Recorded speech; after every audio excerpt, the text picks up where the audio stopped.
Ini harus kita ingat juga lah, betapa hebatnya orang dulu. Ini berapa kilo nih. Contohnya dulu belum ada jalan kan. Ini kan dengan tenaga dibawa. Mungkin setelah diturunkan dari laut, karena dulu transportasi laut, dibawa ke sini. Mana ada mobil, paling-paling dengan sado, kereta gerobak namanya. Tapi ini berapa kilo nih? Nggak cukup ini 2 orang. Tapi beginilah orang dahulu taat terhadap kerajaan. Apalagi yang meninggal ini orang-orang terpandang. Subhanallah.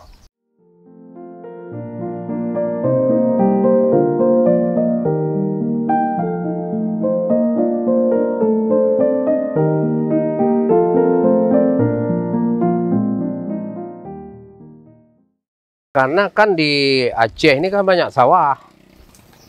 Nah, kemudian sekali-sekali banjir. Jadi harus dicari kuburan-kuburan, harus tempat yang tinggi. Ini juga kalau kita lihat ini semuanya ini areal kuburan sebenarnya. Tapi kan udah kecil juga nih.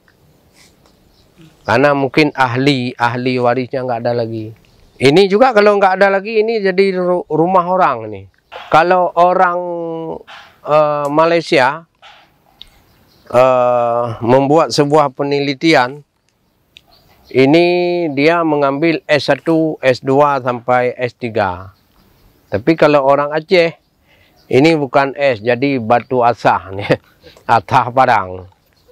Luar biasa. Ada saya lihat sana, udah gini.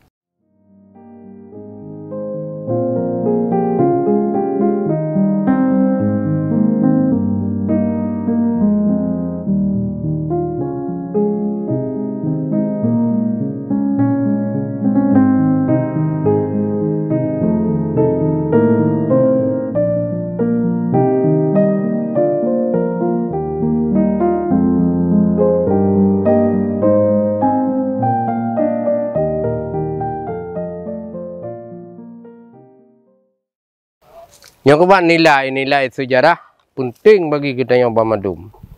Ya, sejarah Aceh bere hanaban tak peduli hairakan anu muda-muda. Karena Indotitah gudanya bak sejarahnya kiban pahlawan-pahlawan gu pimpin bangsa. Tampi anjino nanggro keaman berkat perjuangan dile yoh masa raja. Masa jamun kuruun dile sabojan nekalon ukiran-ukiran lagak lagoina. Yang kaligrafi mukri hanaban bak bate nisan nyong raya-raya. Nyo bak saboh kuburan kakamojak keno ronyo dengan adik-adiknya. Jadi bujik ke inspirasi bak kedanya malum yang bawa dan melake dewan-dewan ukur, pemimpin ukurnya bergetim peduli nilai-nilai sejarah. Bergetim peduli tentang hal-hal sejarah Aceh. Bergetim peduli pakiban kedudukan Aceh jamun. Jadi setidaknya ke generasi ke gudoh. Jadi baik lalau dengan sejarah baru. Ulang kembali dengan sejarah awal.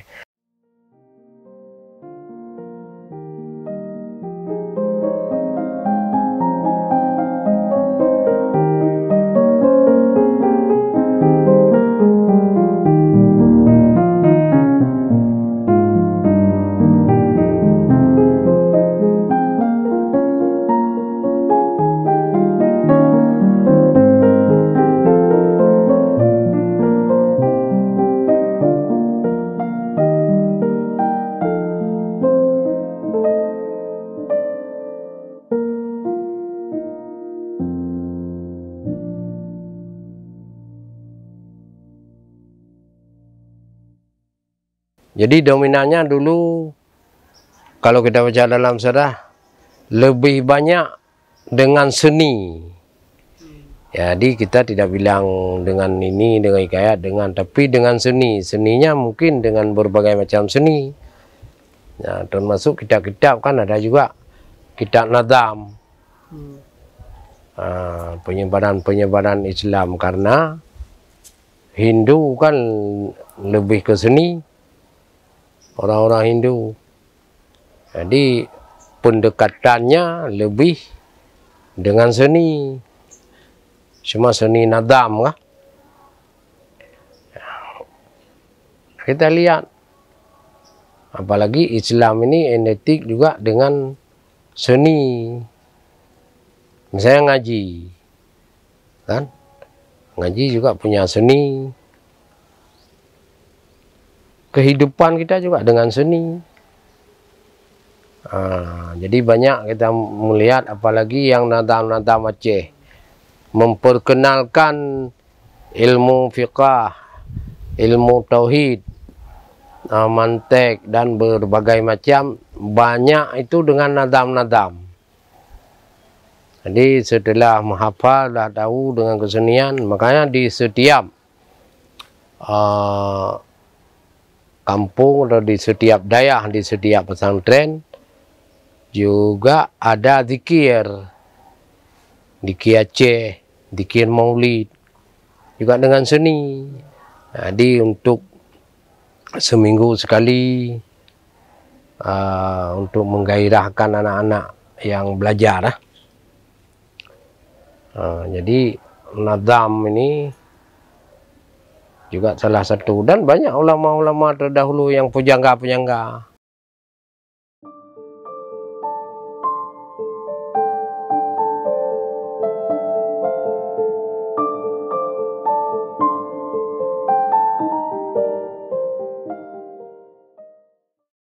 Kalau langkah yang paling awal, paling kita bilang paling biasa, cuman konservasi pada debu seperti itu. Jadi kalau kita konservasi, kita lihat dulu naskah yang akan kita buat. Kita lihat apa ini konservasi harus menggunakan kimia seperti itu, seperti alkohol, aquades dan sebagainya. Tapi kalau kondisi naskah tersebut baik, kita hanya menggunakan kuas saja, Bu, untuk membersihkan debu-debu aja, seperti itu. Tapi kalau ini kasusnya sudah rusak, ini sudah berat. Jadi karena tinta itu mengandung asam, jadi dia memakan kertas. Jadi kertas tersebut menjadi terbakar dia, seperti ini, menghitam. Jadi caranya kalau kita melakukan harus melapisi dengan seperti ini, kertas ruwaci seperti ini. Tahapnya seperti ini. Sebelumnya kita bersihkan dulu. Kan ini kan pecah-pecah ini, Pak. Jadi lembaran-lembarannya kadang-kadang di lembaran pertama jatuh di lembaran kedua. Jadi kita sesuaikan dulu baris-barisnya. Baru kita bersihkan dengan kuas sedikit-sedikit, dengan kuas kecil. Lalu kita menggunakan lem uruaci seperti ini. Jadi kita tambal dia seperti ini secara perlahan. Terus sampai selesai. Iya, seperti ini. Untuk ketahanan tulisan dan tidak pecah. Jadi ada seperti semacam lapisan ya. Kertasnya tipis seperti ini. Tapi kita kertas ini masih membeli dari luar seperti itu. Dari Jepang. Mungkin dari kita juga ada, tapi sebelumnya kita masih stok dari Jepang lah, Kak. Gitu ya. Jadi bahan-bahannya masih dari sana. Mungkin habis bahan-bahan yang udah ada, mungkin kita beli di tempat kita sendiri. Jadi itulah semampu kita ini. Tapi kalau kita lihat dengan kaca pembesar, mungkin masih bisa dapat, masih bisa terbaca. Tapi kalau kira-kira yang sudah hancur seperti ini memang sudah lembarannya, tulisannya memang udah habis ini. Jadi jangan menghilangkan lembar, jadi kita buat aja kosong gini. Seperti ini. Ini lembar-lembarannya sudah tidak ada lagi ini.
nyo ni ba uronyo kamo hai akhi nyo saboh guladi punting lagoina liko pulo nyo saboh tadi nyang kagubi hak paten kana WBTB kagubi le mendagri punting hantakri mendit but di Jawakarta. Oleh karenanya harus kita lestari sebuah seni Aceh Rayu punya.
Manam Jupan.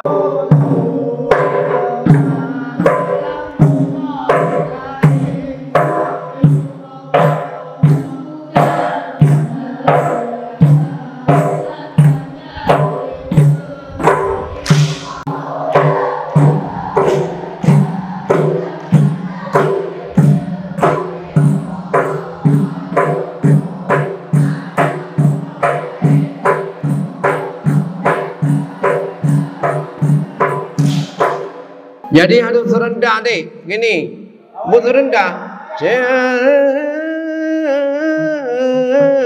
Nyawakan, jadi tidak sesuai dengan irama.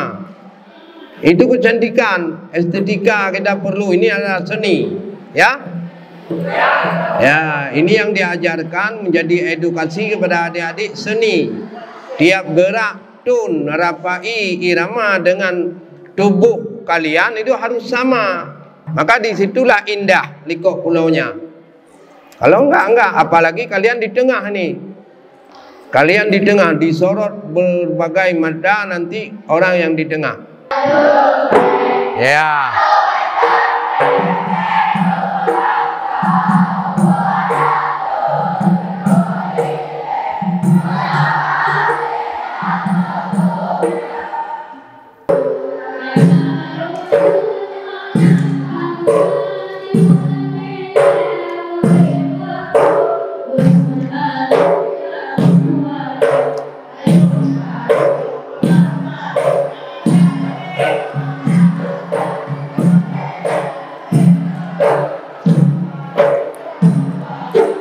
Jadi wate ke arah kali abang-abangnya dengar kenyan. Jadi kamu pantau akak apegah tapi kedoro. Ya, jadi dengar apa yang dia, karena nanti kita ramai lagi sana. Kalau dah wakah tu igo kahana kamu pok ngawak je. Ah, yang penting je. Ah, jadi dengar puang nganggu pegah.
indah tak kena menggoblang kalau magodika bunda kedaya gino di badan guna tak kembang budaya bangsa bunda kedaya wangi di badan menyo di darat gepula lada di urang Aceh bereh lupa dat dua boh tempat dunia gekerja di urang Aceh bereh lupa dat dua boh tempat gekerja tak terna ulah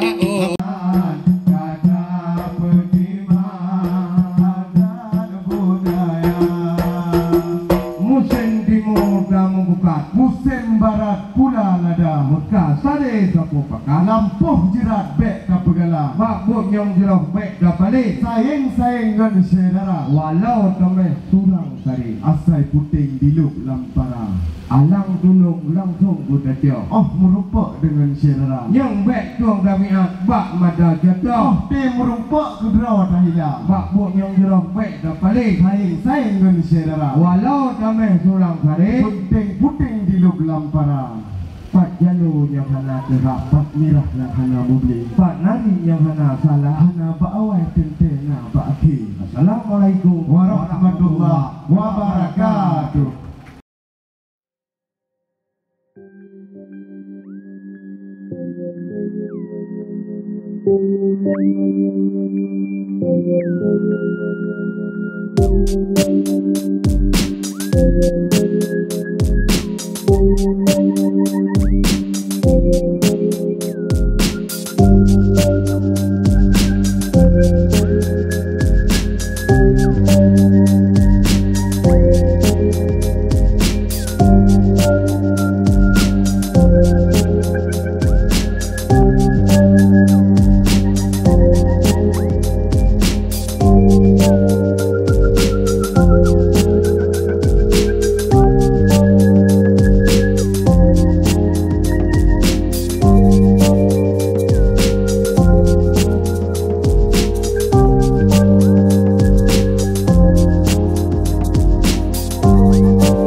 Assalamualaikum salam ulun bi di pentas seni sastra budaya nibat suputnya kamu hormati lam dialog seni di taman budaya.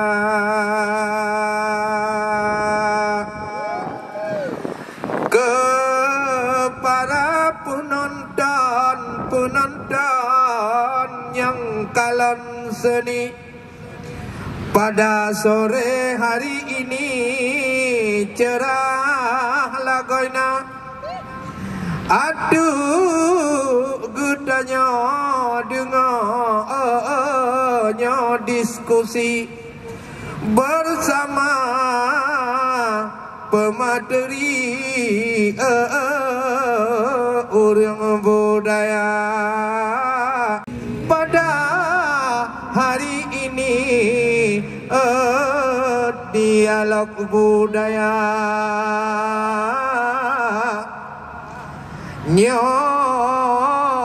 panggung hiburan rakan dan ahli ke generasinya penting lagoina yang kadro kena hai ada putih di nejak dua bak kuruti mangat god gama nyo aduk dialog cocok hansagri bagaimana seni ini di Aceh mulia, apalagi nanti kita menghadapi di Aceh ini ada pekan olahraga.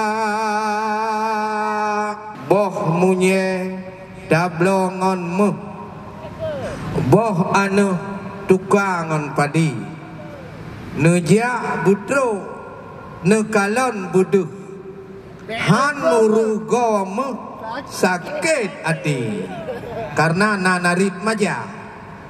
Munyo narit maja gekun munoban bago, tapak aja urat munari, na daja na rezeki.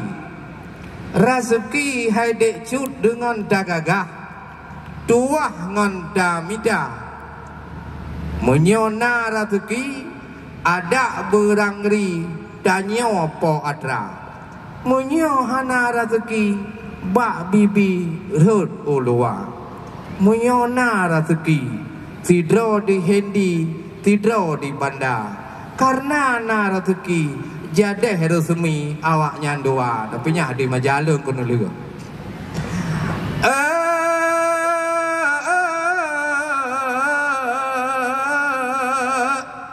Baju dulan samong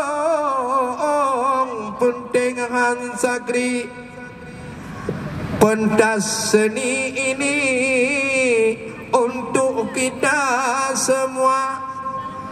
Semoga kita haramkan semua generasi terus berkarya seni, memperkaya adat dan budaya.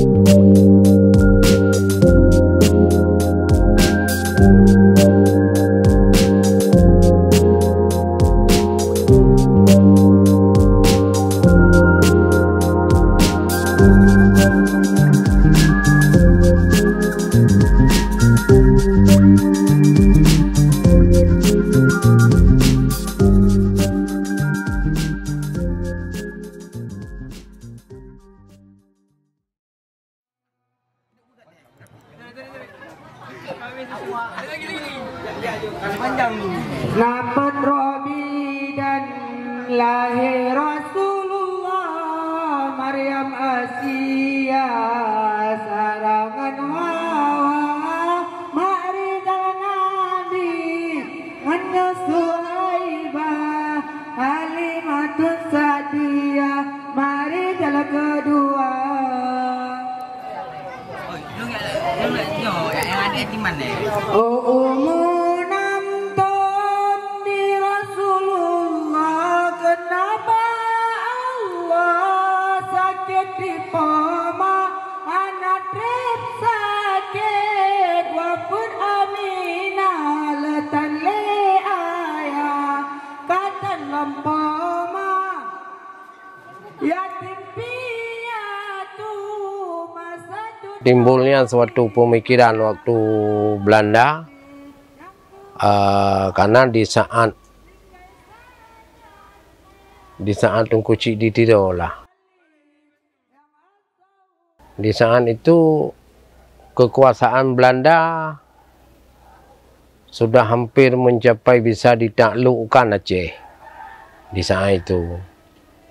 Jadi sehingga timbul pemikiran daripada Tungku Cik Ditiro, kita mencari seorang seniman yang bisa apalah membuat dia nggak tahu hikayat. Pokoknya dengan seni untuk membangkitkan gairah anak muda Aceh untuk melawan penjajah, karena Ulay Balang karena tercantum di dalam hikayat. Dari awal sudah bilang dia ulama, mungkin pada saat itu banyak juga ulama yang sudah bergerilya ke Belanda. Walaupun para ulama mungkin ada taktik tersendiri kan, tapi sudah mendukung. Kayak sekarang juga kan. Jadi makanya ada cerita dalam hikayat Perang Sabi, dum ulama kahabih kleo, hanli pako ke Perang Sabi. Jadi kalau saat itu sudah dibilang ulama kahabih kleo, jadi tidak peduli lagi dengan untuk membangkitkan gairah berperang melawan penjajah, berarti sama. Disebut juga Ulay Balang. Kan dipasang legend pari ya. Jadi banyak Ulay Balang sudah dipasang legend pari. Jadi Ulay Balang saat itu kan pemerintah orang yang sudah dekat lah.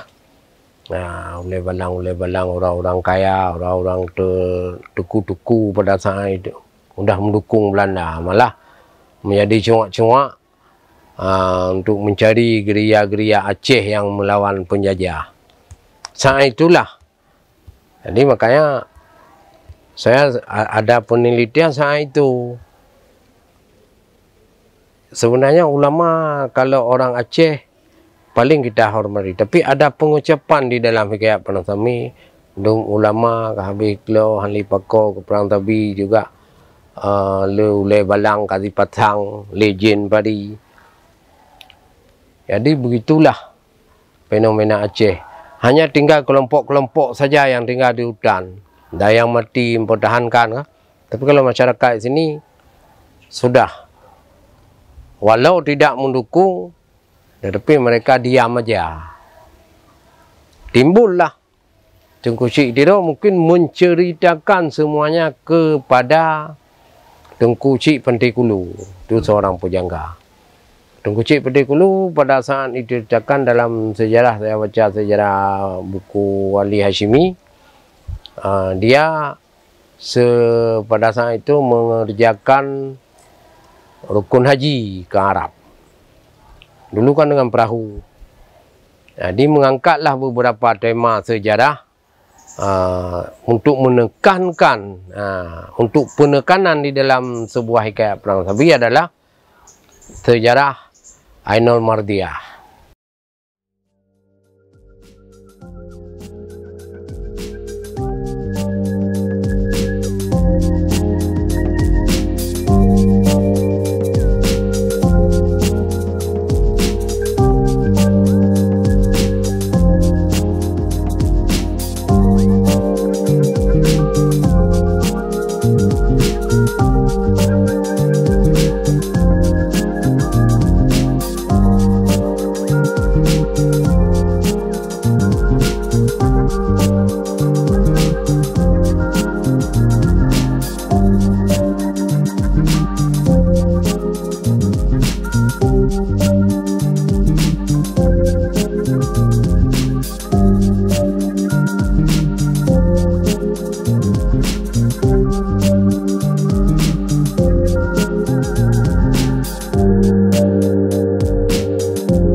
Nah, ini Nazam Aceh.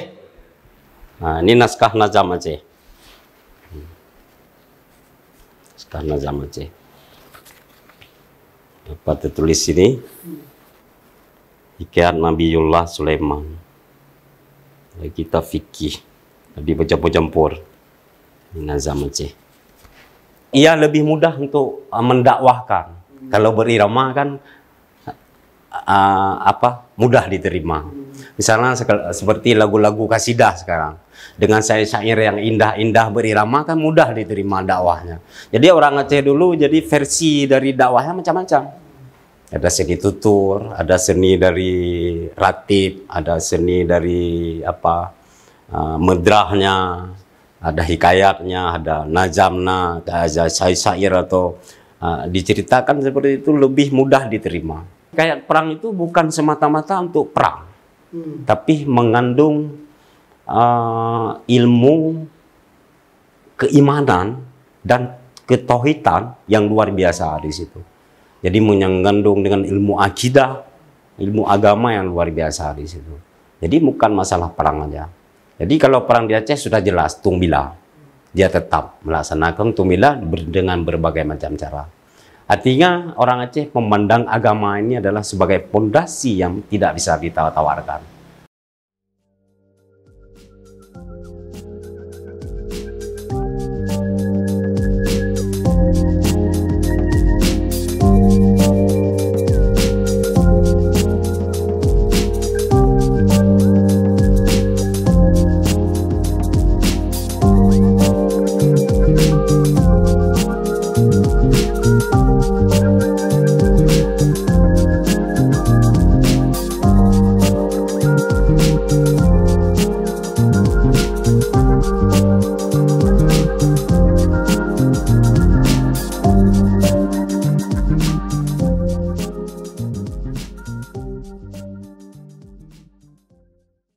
Diangkat juga dalam sejarah itu, sejarah pasukan Gajah, Abrahah ingin menghancurkan Ka'bah. Jadi mungkin ada inspirasi, kalau kita niat baik, Aceh ini sebuah negara Serambi Mekah, itulah seperti dulu.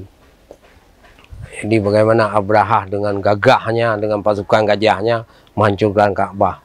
Ka'bah itu tanah mulia di Arab, tapi nggak bisa dihancurkan. Begitulah Aceh. Jadi diseliplah sebuah sejarah itu ke sana, pasukan gajah. Kemudian yang menekankan adalah itulah sejarah Ainul Mardiyah. Bila syahid di dalam medan pertempuran, langsung datang Budiadari untuk mengambil. Makanya ada hijab putih yang tampur darah, hijab merah yang tampur kaki. Ya. Nah, jadi kain yang suci itu yang menyapu darah-darah. Jadi sehingga disitulah bangkit. Dibuat hikayat itu antara Jeddah dan Pulau Penang. Dari Jeddah sampai ke Pulau Penang habis tulisan penutupan hikayat. 3 bulan di laut.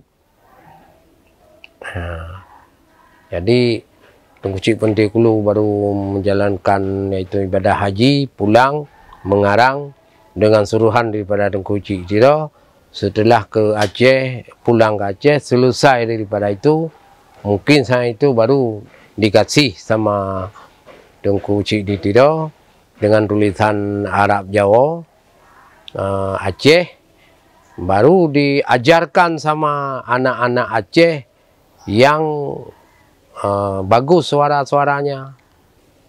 Dikumpulkanlah di hutan-hutan, di rumah-rumah, dengar hikayat Perang Sabi.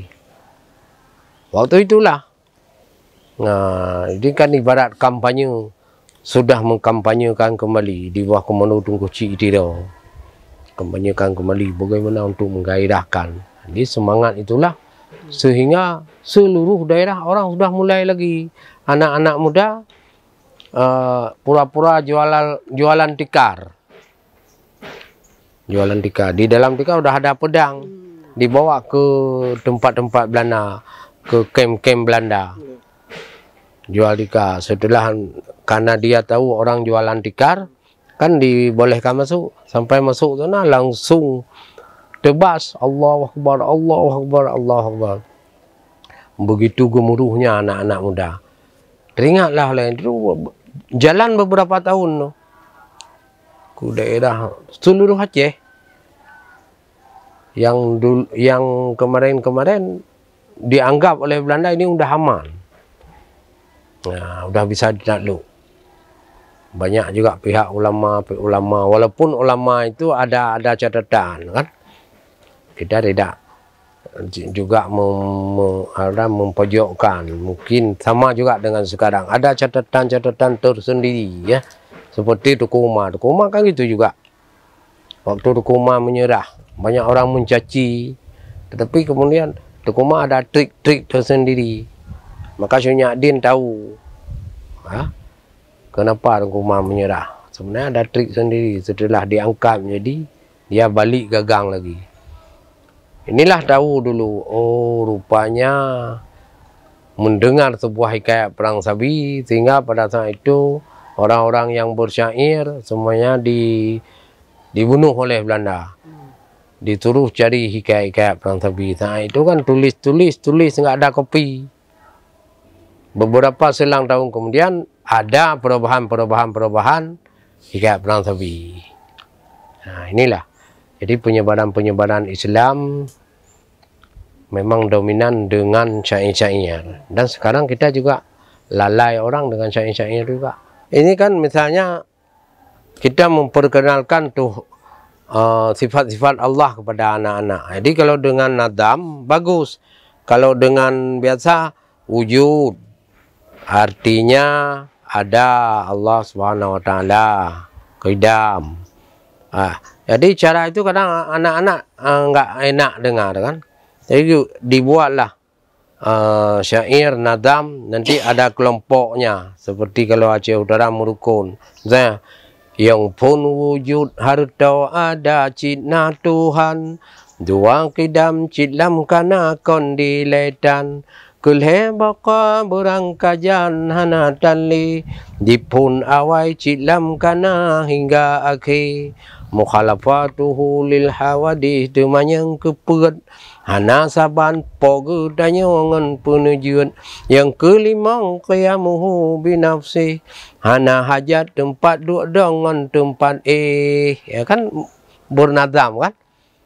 Jadi sehingga anak-anak tahu misalnya tentang itu banyak sampai ke sampai kepada sifat-sifat Nabi. Sidik, amanah, pasanah, ada di nadam juga memperkenalkan sampai kepada misalnya ilmu fikah, cara semayang juga dengan nadam. Wahai tengku yang sembayang nedengolun, semayang angke limong wate padum rukun. Rukun temakun ulama ahli fikah, wate limong fambe kenang rukun heblah. Rukun 13. Pertama niat, dua berdiri, leher kebi, rukun jina, buat Fatihah lam sembayang, rukun 5 bak bicara. 6 i'tidal, 7 sujud, 8 dua antara dua, kursi kurang tahiyat akhir, 10 hasil tahiyat dah baca, 11 selawat, 12 salam, 11 tamam tertib jina, makna tertib beraturan, bak buat lisan dan buat anggota kan diajarkan apa makna tertib. Jadi diajarkan dalam seni.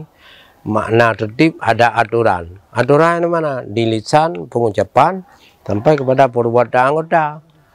Harus begini, harus ini ya.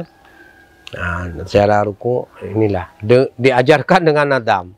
Sehingga kalau kecil-kecil kami dulu kalau ngaji sebelum ya, nadam dulu sebelum ngaji.